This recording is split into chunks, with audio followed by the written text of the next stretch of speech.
Today I choose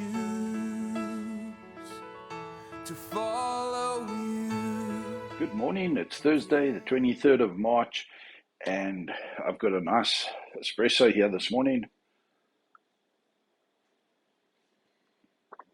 Some great crema on there. If you have your Bibles, turn to 2 Thessalonians 3 verse 13. 2 Thessalonicense 3 vers 13. En ek wil vanoggend 'n bietjie met julle praat oor 'n bietjie mismoedigheid. Jy weet, wanneer jy besig is met 'n taak wat nie vinnig kan afgehandel word en so halfpad in, dan raak jy maar mismoedig. Jy wonder of dit die moeite werd is. Jy raak moeg, fisies, emosioneel, intellektueel kan jy ook maar 'n bietjie moeg en mat raak. En in daai proses sê 2 Thessalonicense 3 vers 13. But as for you, brethren, do not grow weary of doing good. Do not grow weary of doing good. Now, my mom always used to say to me, if you've got a task that you don't want to do, just start it and do it for 5 minutes. A lot of the time, we have to put some momentum into a thing in order to get the flywheel to go.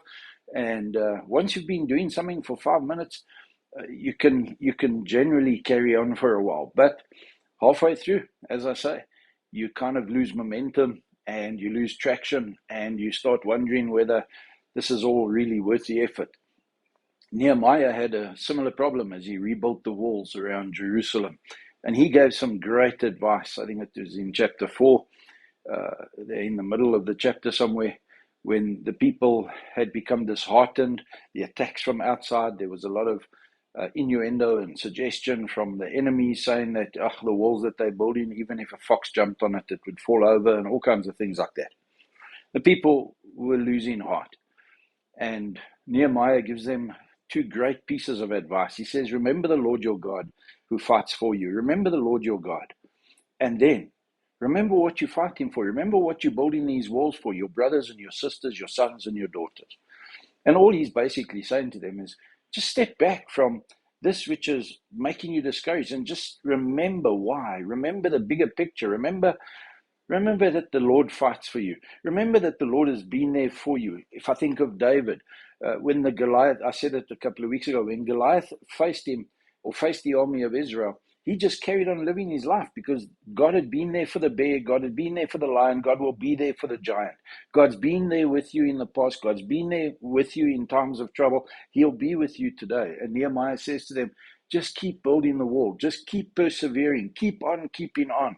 Because the God who gives you perseverance and encouragement is also the God who will fight for you.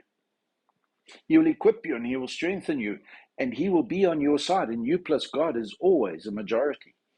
And then he says, and remember, if you look about doing this just for yourself, then it's a very selfish and shallow motive. But just remember that you're doing this for your brothers and your sisters and your sons and your daughters. You're doing this for your neighbors. You're doing this for the community. You're doing this for the greater good of mankind. And isn't there a better cause than that? It's not just about me. It's about making a difference for those around me and then leaving a legacy for my sons and my daughters to look up and look back and say, well, my dad built this. My dad put this together. My dad pioneered. My dad walked in this way. This was my dad's vision. This was my dad's dream. This is what my dad was working on. What are you doing? I'm sorry, I said dad all the time. It can be a mom as well. But what are you working on? What's your legacy? Everything that you do is your legacy. See it as that. That'll help you to make slightly less stupid decisions and more of the great decisions that leave a legacy. So, brothers, this Thursday, keep on doing the good. Don't stop doing that which the Lord has called you to do. Finish it to His glory and for your legacy. Have a wonderful, wonderful Thursday.